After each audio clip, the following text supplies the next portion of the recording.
వీర్జాదిగూడ corporation మన mayor గారు సోదరులు వెంకటరెడ్డి గారు, అదేవిధంగా బోడుప్పల్ కార్పొరేషన్ మేయర్ గారు సోదరులు బుచ్చిరెడ్డి గారు, అదేవిధంగా గౌరవనీయులైన డిప్యూటీ మేయర్లు సోదరి లక్ష్మి గారు, ఇంకా వేదిక పైన ఆసీనులైన మా సోదరులు గట్కేసర్ మున్సిపల్ చైర్మన్ గారు సోదరి మా చెల్లెమ్మ ఇదివరకు అవార్డు కూడా తీసుకున్నది, మా మున్సిపల్ 2 times అవార్డు తీసుకున్న మా మున్సిపల్ చైర్మన్ సోదరి గారికి, పోచారం మున్సిపల్ చైర్మన్ గారికి, అదేవిధంగా వేదికపై ఆసీనులైన స్థానిక మండల పార్టీ ప్రెసిడెంట్ సోదరులు శ్రీనివాస్ గౌడ్ గారికి, అదేవిధంగా రమేష్ గారు, గౌరవ జెడ్పీటీసీలు, ఎంపీపీలు, సీనియర్ నాయకులు మా దర్గా దయాకర్ రెడ్డి గారు, మందా సంజీవ్ రెడ్డి గారు, వేదిక పైన ఉన్న గౌరవ కార్పొరేటర్లు మా తమ్ముడు నవీన్, ఇంకా ఇప్పుడే మా అన్న చెప్పిండు మరి శివ ప్రతాప సింగారం సర్పంచ్ శివ ఎక్కడున్నాడు, తమ్ముడు శివకు ధీటుగా నిలబడి ముందుకురా కనబడు అందరికి ధీటుగా గట్టిగా సపోర్ట్లు కొట్టు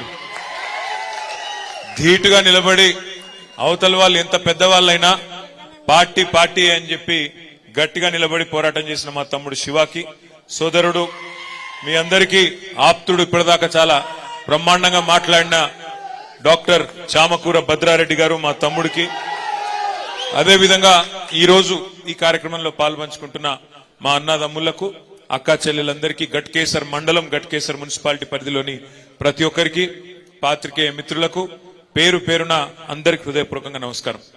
మరి ఇప్పుడే మల్లారెడ్డి గారు చెప్పిండ్రు నా తర్వాత భోజనమే పెడతా అన్నాడు, కాబట్టి మరి మీకు భోజనానికి మధ్యన ఎక్కువసేపు ఉంటే మీరు కూడా బరదా చేయరు, అందుకే ఎక్కువ మాట్లాడా, ఒక 4-5 విషయాలు మాత్రమే మీతో విజ్ఞప్తి చేసేది. ఒకటి, ఇప్పుడే మల్లారెడ్డి గారు చాలా విషయాలు చెప్పినారు, అందులో ముఖ్యంగా వారు చెప్పిన దానిలో ఒక విషయం మీరు గమనించాలని చెప్పి నేను కోరుతా ఉన్నా. మొన్న ముఖ్యమంత్రి రేవంత్ రెడ్డి గారు మాట్లాడుతూ మొన్న చెప్తున్నాడు ప్రెస్ మీట్ లో, మీ 6 గ్యారంటీలు మా 420 హామీలు మేమిచ్చిన అన్ని మాటలు నెగ్గాలనంటే కేంద్రంలో ప్రభుత్వం మళ్ళా మాదే రావాలి, అందుకోసమే మాకే ఓటేయాలి, లేకపోతే మాత్రం ఇవి చెయ్యా అని చెప్పి కుండబద్దలు కొట్టినట్టు ఇవాళ స్వయంగా ముఖ్యమంత్రి హోదాలో ఉండి ఈరోజు రేవంత్ రెడ్డి గారు చెప్తా ఉన్నారు. ఒక మాట మీరు అందరూ కూడా దయచేసి ఆలోచించాలని చెప్పి నేను కోరుతా ఉన్నా. ఒక రకంగా చెప్పాలంటే ఈ ముఖ్యమంత్రి గారు మొన్న ఆయన చెప్పిన మాటలతో మనకు అర్థమయ్యేది ఏంటంటే ఆల్రెడీ చేతులు ఎత్తేసిండు, నాతోని నేను ఇచ్చిన హామీలు అమలు చేసుడు నాతోని కాదు అని నిజంగా కూడా చేతులు ఎత్తేసినట్టే అనిపిస్తా ఉన్నది. ఎందుకంటే ఆయనకు కూడా ఎరికే ఆ ఇండియా కూటమిలో ఎవరు లేరు, ఇవాళ కాంగ్రెస్ అమ్మడ మమతా బెనర్జీ గారు వెళ్ళిపోయినారు, నితీష్ కుమార్ వెళ్ళిపోయిండు, అఖిలేష్ యాదవ్ ఆయన దారి ఆయన చూసుకుంటున్నాడు, కేజ్రీవాల్ వెళ్ళిపోయిండు, కేరళలో సిపిఎం వాళ్ళు వెళ్ళిపోయినరు, అక్కడ ఒక్కడు రాహుల్ గాంధీ మాత్రమే మిగిలిండు. కాబట్టి వాళ్ళు వచ్చేది లేదు, సచ్చేది లేదు. వాళ్ళు ఇప్పుడున్న పరిస్థితుల్లో గతంలో వచ్చిన 50 సీట్లు 55 సీట్లు కూడా తెచ్చుకునే పరిస్థితి కూడా లేదు. ఇవాళ నిజంగా కేంద్రంలో బీజేపీని ఆపే సత్తా ఎవరికైనా ఉంది అంటే బలమైన ప్రాంతీయ నాయకులు కేసీఆర్ గాని, మమతా బెనర్జీ గాని, కేజ్రీవాల్ గాని ఇట్లాంటి నాయకులకు ఉన్నది తప్ప కాంగ్రెస్ పార్టీకి ఆ సత్తా ఎంత మాత్రం కూడా లేదు. అందుకే నేను మీ అందరినీ ప్రార్థించేది, మొన్న ఎట్లా అయితే మల్లారెడ్డి గారికి బ్రహ్మాండమైన మెజారిటీనిచ్చి గెలిపించినరో, ఎంతమంది కొట్లాడినా అవన్నిటిని బేఖాతరు చేసి అందరు కలిసి కట్టుకు కొట్లాడినరో, అదే విధంగా రేపటి రోజున పార్లమెంట్ ఎన్నికల్లో కూడా ఇవాళ బీజేపీకి చెక్కు పెట్టాలి అంటే, బీజేపీకి ఎందుకు చెక్ పెట్టాలి కేంద్ర ప్రభుత్వానికి అనే మాట కూడా మీరు అడగచ్చు. తప్పకుండా చెప్పవలసిన బాధ్యత మీద ఉంది. ఇవాళ మీరు చూస్తున్నారు కృష్ణా నది మన రాష్ట్రంలో ప్రవహిస్తుంది, గోదావరి నది ఇంకోవైపు, ఒకవైపు కృష్ణా నది. ఈ 2 జీవనదులే మన తెలంగాణలో రైతుకు ప్రాణాధారం. అట్లాంటి కృష్ణా నదిలో ఇప్పటి వరకు గత 10 ఏళ్లలో తెలంగాణ రాష్ట్రం ఏర్పడ్డాక ఆ కృష్ణా నదిలో మా వాటా ఎంత, ఉమ్మడి ఆంధ్రప్రదేశ్ నుంచి ఏర్పడ్డ తర్వాత అలగైన తర్వాత మా వాటా ఎంత అంటే వాటానేమో తేల్చలేదు. మోడీ గారు 10 ఏళ్లలో కనీసం కృష్ణా జలాల్లో తెలంగాణ హక్కు ఎంత, వాటా ఎంత అని తేల్చే టైం ఆయనకు లేదు. లేకపోగా నిన్న రేవంత్ రెడ్డి గారు ఢిల్లీకి పోయి నిన్న వచ్చింది బయటికి వార్త, కేఆర్ఎంబి అని ఉంటది, కృష్ణా రివర్ మేనేజ్మెంట్ బోర్డు అని, మన వాటా తేల్చకుండానే మన నీళ్లెంతో లెక్కలు చెప్పకుండానే ఇవాళ కృష్ణా రివర్ మేనేజ్మెంట్ బోర్డుకి ఆ కృష్ణా జలాలను అప్పజెప్పి రేపు ఏ ప్రాజెక్ట్ కట్టాలన్నా అక్కడికి వెళ్ళి ఒక చుక్క నీరు తీసుకోవాలన్నా ఢిల్లీ ఓన్ చేతిలో మన జుట్టు పెట్టి ఇవాళ ఈ ముఖ్యమంత్రి గారు మన ప్రయోజనాలను, మన రాష్ట్ర ప్రయోజనాలను ఢిల్లీకి తాకట్టు పెట్టి వచ్చినాడు. ఎందుకుండాలే బీఆర్ఎస్, ఎందుకుండాలి గులాబీ జెండా పార్లమెంట్ లో అంటే ఇవాళ మీరు చూస్తున్నారు పార్లమెంట్ లో కేవలం ఒకే ఒక్క పార్టీ మాత్రమే అడుగుతున్నది, ఒకే ఒక్క పార్టీ మాత్రమే కృష్ణా జలాల్లో తెలంగాణ వాటా గురించి కొట్లాడుతున్నది.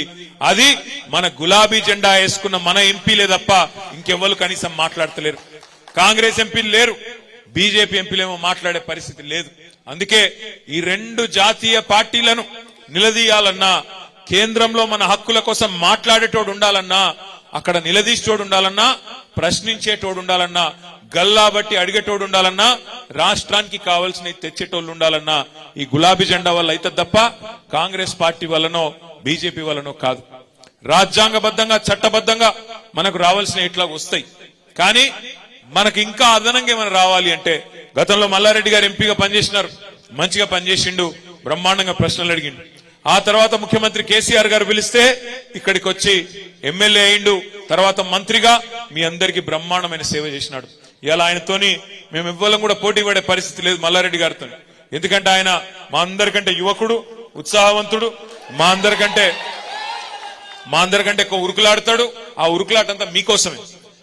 ఎప్పుడు కలిసినా ఎక్కడ కలిసినా గత 10 ఏళ్లలో మా మేడ్చల్ నియోజకవర్గం ఆ రోజు పార్లమెంట్ మెంబర్గా ఉన్నప్పుడు గాని, ఎమ్మెల్యేగా ఉన్నప్పుడు గాని, మా మేడ్చల్కి ఇది కావాలి, మా గట్కేసర్కి అది కావాలి, మా జవహర్ నగర్కి ఇది కావాలి, మా బోడుప్పల్కి అది, మా ఫిర్జాది కూడా ఇది, మా పోచారంకు ఎప్పుడు చూసినా 10 మున్సిపాలిటీలు, అదేవిధంగా 61 గ్రామ పంచాయతీలు, వాటికి సంబంధించిన పనులు తప్ప మరి పూర్తి స్థాయిలో ప్రజల కోసమే సిన్సియర్ గా పనిచేసిన మల్లారెడ్డి గారు తప్ప వేరే ఎన్నడూ కూడా పని చేయలేదు.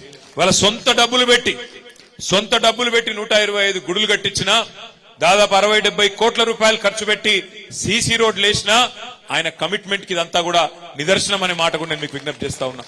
రేపటి రోజున కూడా మల్లారెడ్డి గారు గాని, రాజశేఖర రెడ్డి గాని, రాజు గాని, నేను గాని మీ అందరికి ఇచ్చే మాట ఒకటే, ఈ ప్రభుత్వం ఈ 420 హామీలిచ్చి, దొంగ హామీలిచ్చి, చేయలేమని తెలిసి కూడా హామీలిచ్చి ప్రజలను మోసం చేసి వాళ్ళ అధికారంలోకి వచ్చిన తర్వాత మమ్మల్ని పార్లమెంటులో అక్కడ 17 సీట్లు గెలిపిస్తేనే చేయగలుగుతాం, లేకపోతే చేయలేమని చేతులెత్తేసిన రేవంత్ రెడ్డి ప్రభుత్వానికి బుద్ధి చెప్పవలసిన బాధ్యత మన మీద ఉన్నది. ఇదే మాట ఎన్నికలకు ముందు చెప్తే ప్రజలు ఓట్లేస్తుండనా ఆలోచించమని చెప్పి నేను కోరుతున్నా. ఎన్ని అబద్ధాలు చెప్పిండ్రు, నోటికొచ్చిన మాటలు. బస్సు ఫ్రీ, బంగారం ఫ్రీ, కేసీఆర్ ₹1,00,000 ఇస్తాడు కళ్యాణ లక్ష్మికి, నేను దాని మీదకెళ్లి తులం బంగారం ఇస్తా, మీకు ఇది ఇస్తా అది ఇస్తా అని చెప్పి, కేసీఆర్ రూపాయి అంటే నేను ₹2 ఇస్తా అని చెప్పి మోసం చేసి అధికారంలోకి వచ్చింది. ఎన్ని మాయ మాటలు ఒక్కసారి యాద్ చేసుకోండి. ఏమన్నాడు ఆనాడు, డిసెంబర్ 9 నాడు నేను అధికారంలోకి వస్తున్నా, రైతులు ఇప్పటిదాకా రుణం తీసుకున్న లెవెల్నుంటే అర్జెంటుగా ఓన్రీ బ్యాంకుకు 2 లక్షల రుణం తెచ్చుకోండి, నేను చెప్తున్నా, నేను ఒక సంతకంతో మాఫీ చేస్తా డిసెంబర్ 9 నాడు అన్నాడు. డిసెంబర్ 9 పోయింది, జనవరి 9 పోయింది, ఇంకో వారం అయితే ఫిబ్రవరి 9 వస్తుంది. ఇప్పటి వరకు అతి లేదు గతి లేదు రైతు రుణమాఫీ. ఆడబిడ్డలకు చెప్పిండు, ఏమన్నాడు, మహాలక్ష్మి అనే పథకం తెస్తా, ₹2,500 ఇస్తా నెలకు కోడళ్లకు, అత్తలకేమో 4,000, కోడళ్లకు ₹2,500 ఇస్తా అని చెప్పిండా లేదా? మరి ఇప్పటి వరకు చాలా అయిందా? 100 రోజులు అన్నారు, 100 రోజులు కూడా చూద్దాం, తొందర ఏం లేదు. మార్చి 17కు 100 రోజులు నిండుతుంది. రాష్ట్రంలోని 1,57,00,000 మంది ఆడబిడ్డలు ఎదురు చూస్తాను. 18 ఏళ్లు నిండిన ఆడబిడ్డలు 1,57,00,000 మంది ఓటర్ లిస్ట్ లో నమోదు చేయించుకున్న వాళ్ళు ఉన్నారు. వాళ్ళందరూ ఎదురు చూస్తున్నారు, మా ఖాతాల్లో నెలకు 2,500 వేస్తాడా లేదా మళ్ళేమైనా కథలు పెట్టి కటింగ్లు పెడతాడా అని చెప్పి ఆడబిడ్డలు కూడా ఎదురు చూస్తా ఉన్నారు. అదే విధంగా ఫ్రీ ₹500 సిలిండర్ అన్నారు. ఇంకా చాలా మాటలు చెప్పిన, 1-2 కాదు. రైతులకైతే బోనస్, క్వింటల్ కి 500 బోనస్ అన్నారు. రైతు కూలీలకు 12,000 అన్నారు. ఇవాళ ఏం పరిస్థితి వచ్చిందో 50-60 రోజుల్లోనే మీరే చూస్తా ఉన్నారు. ఫ్రీ బస్ అని పెట్టిండ్రు. మరి ఆ ఫ్రీ బస్సులో ఇవాళ పరిస్థితులు ఎట్లున్నాయో వీడియోలు తిరుగుతున్నాయి, సోషల్ మీడియాలో మీరే చూస్తున్నారు. ఆడబిడ్డలు ఒకరినొకరు కొట్టుకుంటున్నారు. ఆ బస్సు డ్రైవర్ ఎక్కే సీట్లకే లెక్కుతున్నారు, కండక్టర్ లెక్కే దానికే లెక్కుతున్నారు, కిటికీలకే లోపల దుక్కుతున్నారు, ఒకళ్ళ జుట్లు ఒకళ్ళు పట్టుకొని కొట్టే పరిస్థితి వచ్చినది, చెప్పులతో కొట్టుకుంటున్నారు. అంటే బాధ ఏంటంటే, ఒక దిక్కేమో మగోళ్ళు టికెట్లు పెట్టి కొనుక్కున్న మగోళ్ళేమో వాళ్ళు నిలబడతాను, ఇటు ఆడబిడ్డలేమో సీట్లు దొరకక వీళ్ళు కొట్లాడతాను. అక్కడ ఆటో వాళ్ళేమో 6.5 లక్షల మంది ఆటో డ్రైవర్లు కడుపు గాలి. ఆఖరికి నిన్న ఒక ఆయన ఆటో కూడా తీసుకుపోయి ముఖ్యమంత్రి గారు, డిప్యూటీ సీఎం గారి ఇంటి దగ్గర తీసుకుపోయి అక్కడ వాళ్ళ ఇంటి ముంగట్నే కాల్ చేసిన పరిస్థితి వచ్చింది. 50-60 రోజుల్లోనే ఇలా ఇంత వ్యతిరేకత ఈ ప్రభుత్వం మీద మూట కట్టుకొని ఈ ప్రభుత్వానికి బుద్ధి చెప్పడానికి ప్రజలు సిద్ధంగా ఉన్నారు. ఒకటి మాత్రం వాస్తవం, వీళ్ళు ఇచ్చిన 420 హామీలు, వాళ్ళు ఇచ్చిన 6 గ్యారంటీలుగా చాలా మంది తమ్ముళ్ళు తెలియక మాట్లాడుతున్నారు. 6 గ్యారంటీలని 6 గ్యారంటీలేమో 100 రోజులలో అమలు చేస్తామన్నారు. ఒక 420 హామీలు, యూత్ డిక్లరేషన్ అని, ఎస్సీ డిక్లరేషన్ అని, ఎస్టీ డిక్లరేషన్ అని, మైనారిటీ డిక్లరేషన్ అని, రైతు డిక్లరేషన్ అని, మహిళా డిక్లరేషన్ అని చెప్పి విడుదల చేసి 420 420 హామీలు ఇచ్చి ఇవాళ రేవంత్ రెడ్డి అక్కడ గద్దెనెక్కి ముఖ్యమంత్రి అయింది. ముఖ్యమంత్రి అయిన తర్వాత ప్రజలకు పనికొచ్చే పనులు చేయకపోగా పనికిమాలిన మాటలు మాట్లాడుతూ ఉన్నాడు.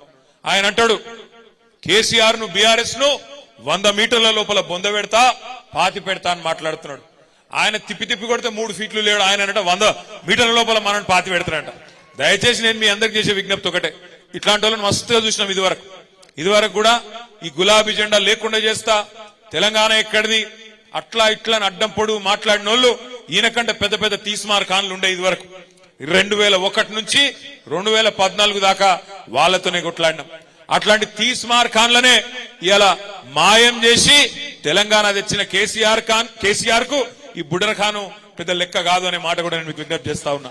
నేను మీ అందరికి ఒకటే విజ్ఞప్తి చేస్తా ఉన్నా. ఇప్పుడు మల్లారెడ్డి గారు గొప్ప మాట చెప్పిండు, ఎవరికి ఏ కష్టం వచ్చినా నేనుంటా, అవసరమైతే ఎక్కడికి రమ్మంటే అక్కడికి వస్తాను. మల్లారెడ్డి గారు ఏ మాట అయితే చెప్పిండో మేడ్చల్లో, అదే రకంగా రాష్ట్రంలో ఏ కార్యకర్త మీద దొంగ కేసులు పెట్టినా, ఎవలను ఇబ్బంది పెట్టినా, ఇప్పుడు మా తమ్ముడు శివాని ఇబ్బంది పెట్టినట్టు ఎక్కడ ఎవరు ఇబ్బంది పెట్టినా మొన్ననే చెప్పినా మళ్ళా చెప్తా